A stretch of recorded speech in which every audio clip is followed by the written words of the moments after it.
إن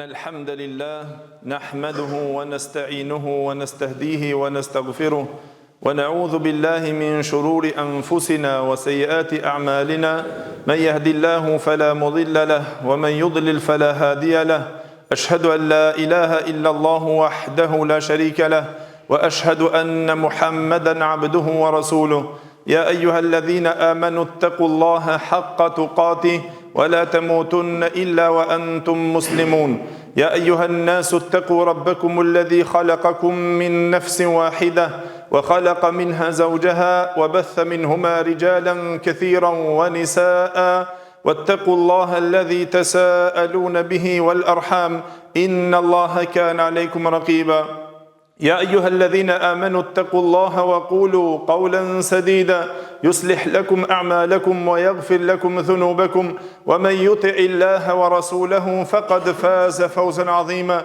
أما بعد فإن أصدق الحديث كتاب الله وخير الهدي هدي محمد صلى الله عليه وسلم وشر الأمور محدثاتها وكل محدثة بدعة وكل بدعة ضلالة وكل ضلالة في النار ثم أما بعد Gjithë falënderimet dhe lavdërimet I takojnë Allahut xhelle xhelaluhu, salavatet dhe selamet I përcjellim profetit ton Muhammedit sallallahu alaihi wasallam, familjes së tij, shokëve të tij dhe gjithë ata të cilët pasojnë rrugën e tyre me të mirë deri në ditën e gjykimit.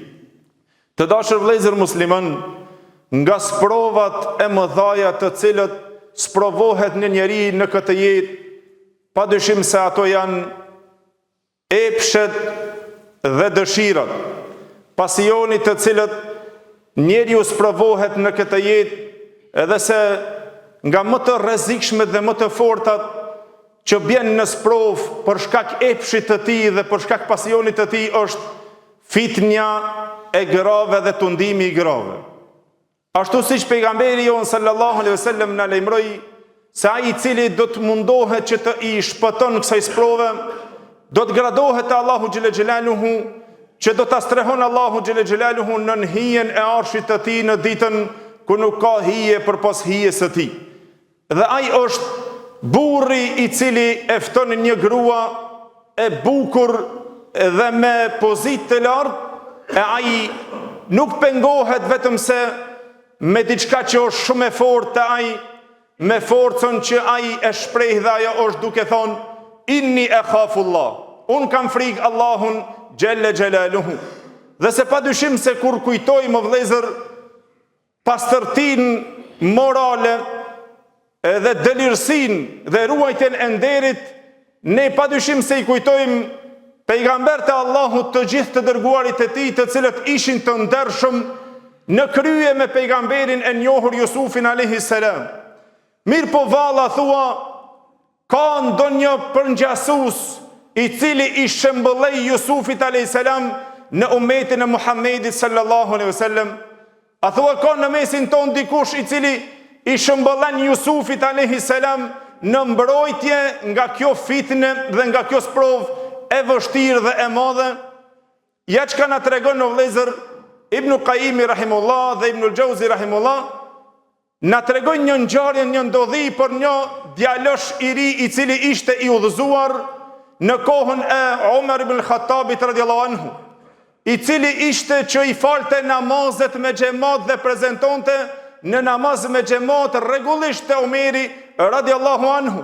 Dhe sa Umeri radhiyallahu anhu e dashti këtë djalosh aq shumë, saqë dhe kur mungonte nga namazi me xhamat, ai interesohej për ta dhe pyette për ta. Derisa ky djalosh o vëllezër bjen në një sprov që një grua dashurohet fort të ky djalosh, edhe pastaj dashurinë e saj e shprehte disa gra të cilët I kishte në lagje aty në rrethin të saj. Edhe njëra prej atyre grave I tha kësaj gruaje duke I thonë se unë do ta bëj si ta bëj planin për ta futur ato te ti që ti ta shohësh atë. Dhe ndodh ajo që ndodh vëllezër, që Ky djaloshi kur kalon rrugës një plagë del, kjo që e dha premtimin me përvojë që se si din që të i mashtron të rit për të i futur në mëkat, del në rrugë dhe duke pritur kur të kalon ky djaloshi, e pastaj kur kalon i drejtohet ky djaloshi duke i thonë, për vepër të mirë duke e thirrur për ndihmës dhe i tha: "O ti djalë i ri, a nuk ke mundësi se unë kam një dele këtu mrenda? Nuk kam mundësi për ta mbjelur ata? As ka mundësi që të vish dhe të më ndihmosh ta mbjeli, se s'kam kush më ndihmon për ta mbjelur?"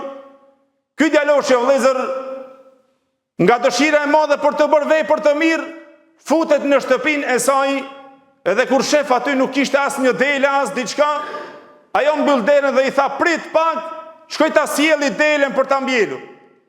E pastaj kur shkon ajo mrena, del ajo gruaja e cila ishte impresionuar shumë fort për ta dhe e dashuruar, e ky kur e kuptoi gjendjen e tij se në çfarë sprove ka ra, tha: "Shkoj me një cep të shtëpisë, u ul edhe u veçua duke lutur Allahu xhel xhelalu dhe mos ju përgjigj asaja për të cilën ajo e ftonte.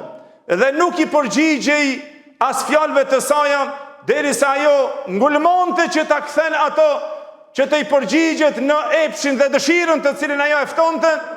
Ky nuk tha diç tjetër, o vëllezër, vetëm se duke i thonë: "O ti grua, ki frikë Allahun xhel xhelaluhu. Ittaqillaha, ki frikë Allahun xhel xhelaluhu për këto të cilën më fton dhe të cilën dëshiron që ta veprosh." E kjo, vëllezër, insistoi, por kur e pa që nuk i përgjigjet, atëherë bërtiti me Zot të lartë dhe i trazoi të gjithë kujshit të cilët i kishte për rreth dhe burrat të cilët ato të gjithë u buan që ta shpëtojnë, dhe kjo bërtiti me Zot të lartë se është futur ky djaloshi të merr nderin tim këtu. Dhe çka bojnë, o vëllezër, kur futen aty? Padyshim se njeriu reagon në atë gjendje të tillë.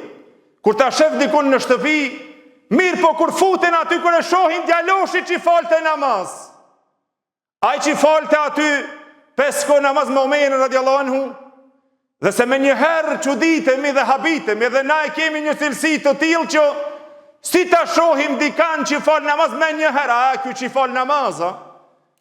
Taj që fal namaz me njëherë i kthejmë shigjetat, shumë le dhe shumë qef kemi që të gabon e të bjen gabim, aj që fal namaz, si be ti edhe namaz edhe këtu, ti edhe në xhami me xhamat edhe përsëri këtu, kurse aj tjetri që s'fal namaz, aj nuk ka freja, aj ka don shkon, bën më kote, s'është problem. Ky i xhamis, ky namaz, ky pse, edhe namaz edhe kështu, si kurse këto që falin namaz janë të paprekshëm, dhe janë të pagabushëm, të zbëjnë gabim, s'kan asepsh, nuk janë njerëz. Padyshim se dhe ato janë njerëz, dhe ato binë në mëkate dhe në gabim. Pse janë gjithë argumente, o vëllezër, që duhet njeriu të din dhe të lutet Allahu xhel xhelalu që Allahu ta mbron nga mëkatet, nga fitnet dhe nga këto gabime dhe nga haramet. Për arsye se njeriu gabon dhe bjen. Por ajo realiteti i këtij djaloshi nuk ishte se ky ra në gabim dhe në mëkat, por ajo e cila ishte e dukura e panë se thret dikush që ka hitja me nderin dhe shkun në mes aty. Dhe kapën këto dhe ja dhan një dajak shumë të fortë. E lidhën dhe e çojnë te Omeri radiallahu anhu. Kur e shef Omeri radiallahu anhu djaloshin që kishte mendim të mirë për ta, që qëndronte në namaz me Omeri radiallahu anhu, e boni një dua se kur e pa të lidhur me pranga dhe duke quar te Omeri radiallahu anhu, e kuptoi se diçka ka ndodhur shumë e keqe me të. E tha Omeri radiallahu anhu, vëllezër, një dua e boni, tha: Allahumma la tukhlif bihi dhanni. O Zot, mos ma prish mendimin e mirë që e kam për këtë djalosh. Kam pas mendim të mirë se ky me namaz, edhe me namaz me xhamat e i udhëzuar dhe i mirë, mos ma prish mendimin e mirë për to. Tha kur e sjellën, tha Omeri radiallahu anhu, çka është çështja me këtë djaloshin? Tha: ja Amir el Mu'minin, kështu ka ndodhur me këtë njeri. E kapëm kështu me një vend. E atëherë Omeri radiallahu anhu, vëllezër, nuk gjykoi me një herë, sikur na që për pak e për shumë si të shohim diçka me një herë gjykoi me veprën se si ka ndodhur. Por Omeri radiallahu anhu drejtua këtij djaloshi dhe tha: thuaje të vërtetën se çka ka ndodhur me ty. Ky ja tregoi ngjarjen se si ka ndodhur. E pastaj tha: a e njeh atë plakun nëse e shef? Tha: padyshim se e njeh, o prisi i besimtarëve. Dërgon Omeri radiallahu anhu që të i të bëjnë ato të lagjes, ato plakat të cilët ishin aty, por nuk u gjend dhe nuk e njofti ky. Dhe ra me një presion të madh ky djaloshi se si ta qet në realitet të drejtën e tij. Kur pa prit mas kalon e plaka e cila e bori këtë intrigë dhe tha, ja ku është kjo o prisi i besimtarëve. E fton Omer radiallahu anhu dhe e pyet por nuk pranon. Kur e ngriti tha shkopin, Omer radiallahu anhu tha, ose thuje të vërtetën ose e han dajakun. Atëherë ajo e rrofej të drejtën dhe të vërtetën, ashtu sikur që pa të ndodhur me këtë djaloshin, edhe realiteti dhe pastërtia, dëlërsia e këtij djaloshi, i cili ishte udhëzuar dhe uruajt nga ky mëkat, duke thonë sa un kam frikë Allahun xhelel xhelaluhu, ki frikë Allahun xhelel xhelaluhu. A e dini se çka tha Omer radiallahu anhu vëllezër? E tha fjalën e njohur, që është e njohur dhe tha kështu: Elhamdulillahi alladhi ja'ala fina shabiha Yusuf alayhi salam. Tha elhamdulillah, falënderimi takon Allahu xhelel xhelaluhu që ka bërë në mesin ton për ngjasues të Jusufit alayhi salam. Elhamdulillah që Allahu xhelel xhelaluhu ka bërë që të ketë në mesin ton dikush që i shëmbëllen Jusufit alayhi salam. Valla thua vëllezër, ka në mesin ton dikush që i shëmbëllen Jusufit alayhi salam. Wa aqulu qawli hadha astaghfirullah li wa lakum.